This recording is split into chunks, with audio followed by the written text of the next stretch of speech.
can't believe it's been almost an entire year now with the OM system OM-3. I had it in Finland first of all, and it was before the camera first came out and it was all taped up. And I remember being, you know, this is top secret. This is all very, very hush hush. And then I accidentally stood in the Arctic Circle live stream for like 40 minutes taking photos. But it's fine. No harm, no foul. Anyway, here are my long-term thoughts with this beautiful camera. I've also got my custom photo profiles that I'd like to share with you, and some things that I love, some things that I would change. And I just think the benefit of having a really long-term review like this is I've had so much time and experience with it that it'll give you a better idea of if this camera is right for you. Chapter 1. My favourite use cases. In Finland, my first time using this camera, I was absolutely pleasantly blown away by two things first and foremost. One, how wonderful it is to have a properly weather-sealed setup as an everyday carry. I have bigger cameras that are fully weather-sealed, but the sort of smaller, stylish ones are few and far between when they're weather-sealed. And it snowed a lot, and it was great to know that the camera didn't have to go away, because I got some of my favourite photos and videos when the snow was hammering down. The second thing that became very apparent to me, which is what makes this stand out as an everyday carry for me, is the subject detection and the stacked sensor and the burst modes were brilliant. Now, we often think that we reserve these modes just for wildlife and birds in flight, and I've done a ton of that this year, which I'll talk about. However, having that just at your disposal in your toolkit when you're out and about every single day, I've had many instances this year where I've used these things a lot more in everyday circumstances. I mean,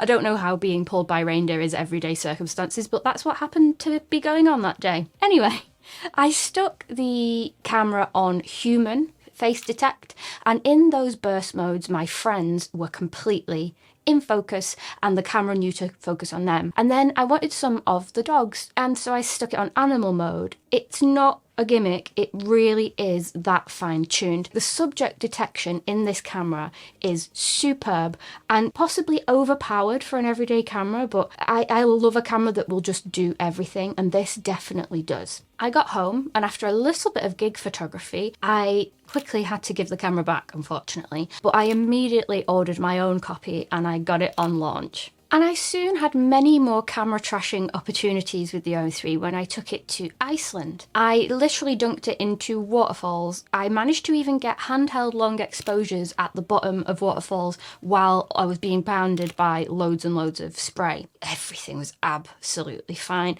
I even accidentally left a non-weather sealed lens on and it was still fine. But maybe don't do that. Maybe pair it with something that's properly weather sealed. I just love that no matter what conditions were thrown at me, it was absolutely fine. And I also really loved some of the landscape photos that I got on the trip to Iceland. Aside from all the fancy pants stuff, the OM-3 is just a damn good camera. I love playing with sort of scale when you've got these grand landscapes, and I had some really nice photos of having like teeny tiny people in vast landscapes, and that sort of photography really appeals to me. So yeah, all round, from the wildlife photography, the sort of weather sealed element, and also landscape photography from my Iceland trip, it did absolutely everything. And that's what makes it so great. You have a stacked sensor. You have the same burst and pre-burst modes as you find in the OM-1 Mark II flagship, which is a wildlife and sports camera.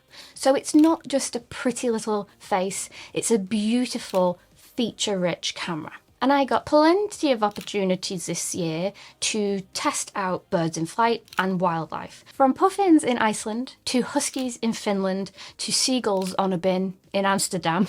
I got the lot. I will say that if you solely want to do wildlife photography, perhaps you go to a bird hide every weekend, this might not be the camera for you. Not because the camera isn't capable of shooting that, but just because ergonomically it's designed to be more of an all-rounder camera. You might be better off with like an OM-1 Mark II or a G9 II, for example, which have a little bit more of a grip and a more comfortable eyepiece, which I'll talk about more in a bit. However, if you're someone that just dabbles at bits and bobs like I do, perhaps you have pets that you want to take photographs of or young children that move quickly, having these sort of things in the camera that you could take around with you every single day is worth its weight in gold. And if the OM system OM-3 has been on your radar for a while, OM system have a promotional sale on at the moment. It's called the Dark Days promotion, where you've got cashback offers, really good cashback offers on the OM-3, the OM-5 Mark II, and also the really fast, bright primes, so the 17 and the 25mm f1.8 and some others as well. It's all really designed, I think, to keep us taking photographs when the light is more tricky. So if you'd like to check out the promotion, I think there's up to £300 cashback on certain things. Check the description for all the information and the links to the OM system store at the end of this video, of course, because we've got loads more to talk about. Another use case that surprised me in how much I actually used it is just having the IBIS of JOY, as I like to call it. The in-body stabilization of the OM-3 is utterly ridiculous. Even with a non-stabilized lens, I could get 6 seconds handheld without breaking a sweat. Now that is literally very niche, and I don't think I've ever needed 6 seconds, but it's nice to know that even if you're a little bit unsteady, even if you've got nothing to lean against, you can get 2 seconds, 3 seconds absolutely fine. And then when you pair that with the computational features that are built in, like Live ND, it means you can get handheld long exposures even in the daytime without faffing with any filters. Now these sorts of shots that I got in Valencia with the fountain, if I'd have had to stop and get a filter out of my bag and screw it on, or worse, put like a tripod out, there's no way I'd have stopped and bothered to take these photos. But because it's literally one button to set it up in camera, and I can just take it sort of on the fly, it really opens up quick, creative opportunities without you having to pack a load of kit and make a big deal of it. And I love that. And then of course, my favourite use case is as just an everyday carry camera. I maintain with this green leather strap and the leather case and this little silly cat thing that I've got on the hot shoe, I think this camera is the prettiest camera on the market right now. It's timeless, it's gorgeous, it looks very premium, it feels very premium, and it feels a heck of a lot better built than some other cameras in this category, like the Fujifilm X100 series, for example. Having the proper metal dials and the metal top, I just think it's gorgeous. I've took this to many a restaurant, I've left it on the floor, I've kicked it by accident, I've banged it into things, and it still looks as new. If you've been on this channel before, you'll know that I'm an advocate for not spending the earth, because you could get a 10-year-old camera that takes brilliant photographs for everyday life. So while the OM-3 is brilliant for everyday carry photography, you don't necessarily need to spend this much.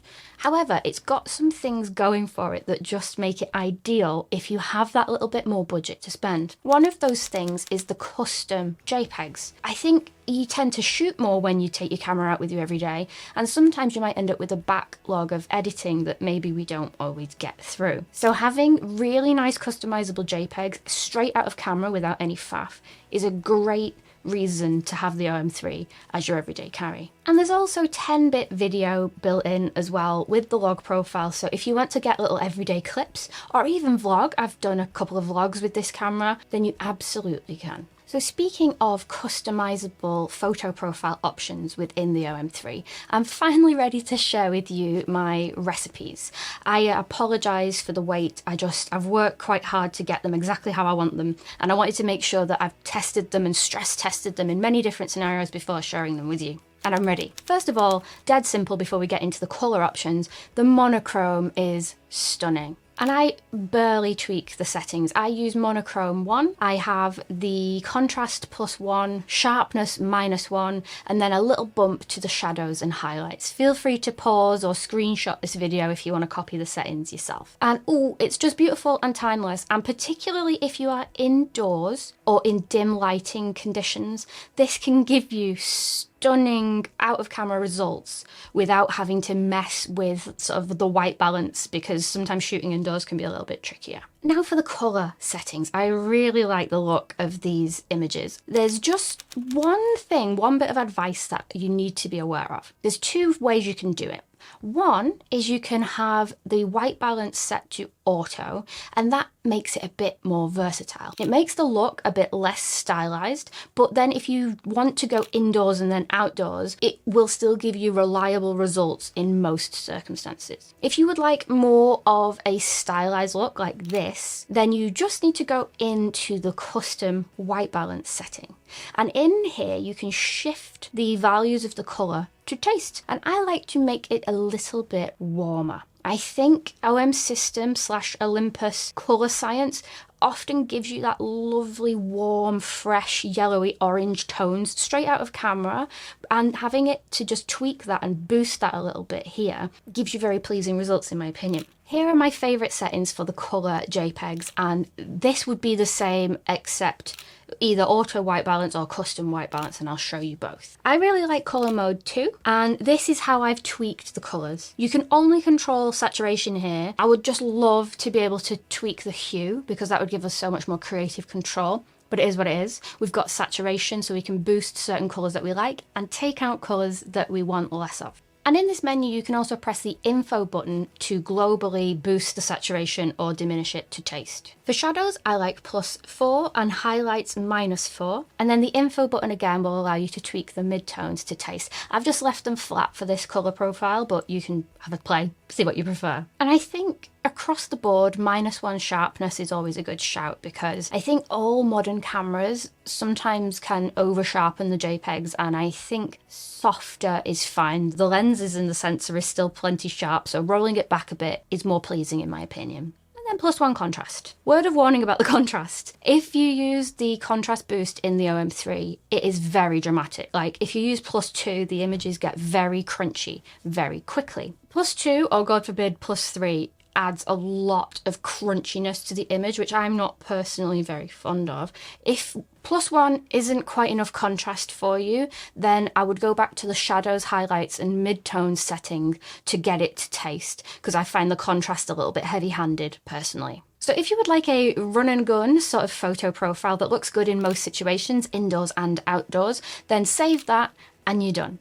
If you would like a more stylized look, which is more geared towards outdoor photography only, you go a bit umper-lumpery indoors, but outdoors it looks cracking, here is my top tip for you. If you go into your custom white balance, you can tweak the colours here a little bit more, and you can make the image a little bit warmer or cooler to taste. Here are the values that I personally like. Now, to save the custom white balance information, we do now need to save this and all the settings onto the custom dial mode, because if you turn the dial at the front of the camera, it will go back to the default settings, so it'll go back to auto white balance. But if you save it to the custom dial, it will save literally every setting that you've set in, and the information about the custom white balance will remain. So what I've done for me is in photo mode on C1, I have the very stylized one with the custom white balance, and then on C2, I have auto white balance, and I've called it skin, just to remind me that things don't go umper-lumpery in that mode. So this is the one that I use primarily now, and I'm going to stick with it for a good while because I really like it. And I would recommend everyone to shoot in RAW plus JPEG, because sometimes whichever photo profile you're using, it might not be right for that given circumstance, and it's nice to always have the RAW to fall back on. If you want something more stylized, again, something really quite dramatically stylized, you can tinker with the art settings. Now, there's loads in here. Some of them look great, some of them are a little bit 2012 Instagram. And the one that I love, actually, it's really, really nice, is Art 16. Art 16 gives you this crunchy, faded filmic sort of look, but the one thing that I don't like about it is you can see default there is quite a purple cast to the image. I wish we could go in and tweak this a bit more, but the art settings is less that you can tweak. What you can do to offset this purpley colour though is use the custom white balance. So if we go in here and shift the values away from purple, it sort of adds more of a green tint into the image and brings it more or less back to neutral. Now, this look might be completely over the top for a lot of people, and that's absolutely fine, in which case I'd recommend the one I was just talking about. But if you want something that's really like in your face, crunchy, stylized, I think Art 16 with custom white balance is the way to go. And again, to save the custom white balance values, we need to save it to the custom dial. A weekend in the life with the OM-3. Just after Christmas, I went to a little cottage with some friends, with the OM-3, of course, and it actually accidentally turned out to be the perfect use case for this camera. So first of all, we have our everyday photography stuff, which is just, you know, these shots in the cottage, some of my pets, some of my friends, really, really nice. And then we had a snowstorm. I got some photographs of the dogs. They were running around the garden like crazy animals, and just being able to switch the subject detection on and the burst modes meant that I could get some nice photographs of the dogs. If I'd have brought like an older Micro Four Thirds camera, I could have got the everyday shots, but the burst modes and the dog shots would have been much more hit and miss. We also went round the farm on a little tour, and the lighting was very nice, and we were accompanied by a sheep named Bluey, who was brought up with a border collie and thinks he's a dog. So I got loads of animal portraits with the OM-3 as well. We also did a little walk and we went for like a pub lunch, and it's the kind of camera that you can just leave on the table. Like I didn't even bring a camera bag with me. When I go out with the OM-3, I stick a prime on it and just use this camera strap, and then when I'm out and about, it either goes on the floor between my legs or just on the table, and it's fine, it's small enough, it doesn't get in anyone's way, and it's robust enough if anyone happened to spill anything on it, God forbid. It sounds like such a silly thing to bring up, but like if I had the OM-1 Mark II, it's probably a little bit chunkier for me to want to carry on the camera strap, which means I would have had to have brought a bag, which means I probably wouldn't have put it on the table because it takes up too much space. So having this camera that is very low key and I can just sling over my shoulder and go is really worth its weight in gold. It means that it's not so intimidating. Like if you stick a big black professional camera in someone's face, I think it starts to become obtrusive and it ruins the moment. If I just pick it up, take a cheeky photo and put it back down, I can do it all one-handed. It's very small, the lenses are very small. It doesn't feel like I'm paparazziing my friends, it just feels like I'm capturing day-to-day life. Forgive my self-indulgence, but this is my favourite photography moment with the OM-3. This happened in Valencia, and I went to watch a fire festival called Fallas Festival. Basically, they have these big statues all around the city and then they just set them on fire. And in terms of health and safety, you can get close enough. I was close enough to the point that ash was falling from the sky and I set on fire briefly, which was nice. In terms of like fast-paced action, having a camera that's good in low light, having a camera that the autofocus won't let me down, having a camera that has burst modes, having a camera that can withstand all the heat and the ash and the spray from the firemen, getting really in and amongst it, it's just ideal. And here are some of my favourite photos from this night.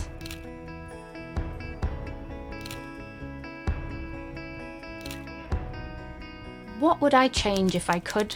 And what would I like to see in the future? The first thing that I would change, or I'm thinking of maybe upgrading with an accessory actually, is from Iceland. When I was sort of photographing the puffins and I had the camera to my eye for ages, it's not the grip of the camera that annoys me in any way when you're using longer lenses. It's the blooming plasticky eyepiece that like sticks into your eye and kind of becomes uncomfortable after a while. You can get a rubber accessory, I believe, which I will be looking into before I go on any big trips again. Comparing it to like the OM-1 Mark II or the G9 II, these have big, softer eyepieces, and they are designed for you to have your camera up against your face for long periods of time. The OM-3, because it's sort of a do-everything camera, maybe that isn't a priority with the design. So again, if you are shooting tons and tons of wildlife, maybe look at the OM-1 Mark II. If you are shooting bits and bobs, it's absolutely fine. I think on the whole, this camera is very, very well built. The only part that doesn't feel quite up to scratch compared to the rest of it, in my opinion, is again the eyepiece. Sometimes in inclement weather,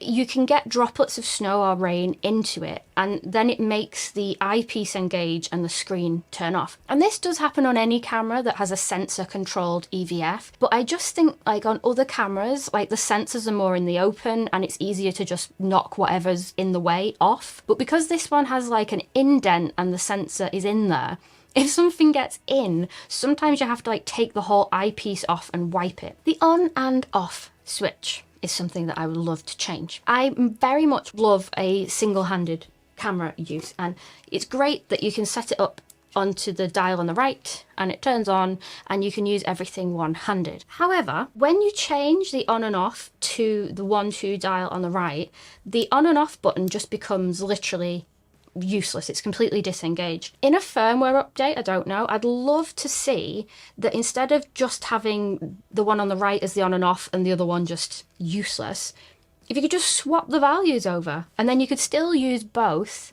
but just have the opposite use cases on each of the dials. So the on and off would be on the right, and then the 1, 2 settings for the different ways that you can set the camera up would be on the left. As it stands, the on-off button is now just a useless little fidget spinner, and yeah, it annoys me. It annoys me. If I could wave a magic wand, I would make it a little bit smaller. My ideal camera would basically be the Pen F size, but the OM-3 spec. And I don't believe that's even possible. But, you know, this is me saying what my wish list is, and it would be that. The OM-3 is a little bit larger compared to most other everyday carry cameras that I talk about on this channel, but it's about the same footprint as like the Fujifilm X100 series. So it's like the industry standard for a premium everyday carry camera. While the video features in the OM-3 are more than enough, you have 4K 60, so you do have a bit of slow motion, and you have the log profile. If we had open gate, that would just be icing on the cake. And the two lenses that I've used overwhelmingly the most this year with the OM-3 are the new 17 and 25mm f1.8 prime lenses. They came out last year with a nice refresh. They are weather sealed as well, so the perfect tiny combination for the OM-3. I've probably used the 17mm a bit more than the 25 just because I prefer that focal length. I really want a small 40mm equivalent, but that's a conversation for another day. These two prime lenses, these bright prime lenses, are also part of the Dark Days promotion that OM System are running at the moment. So perhaps if you have been waiting to buy, I would recommend those lenses with this OM-3. It's a brilliant combination. So check out the offer that OM System have on at the moment, and I've lived and breathed this camera for an entire year now, so if you have any further questions about it, just let me know in the comments and I will get back to you.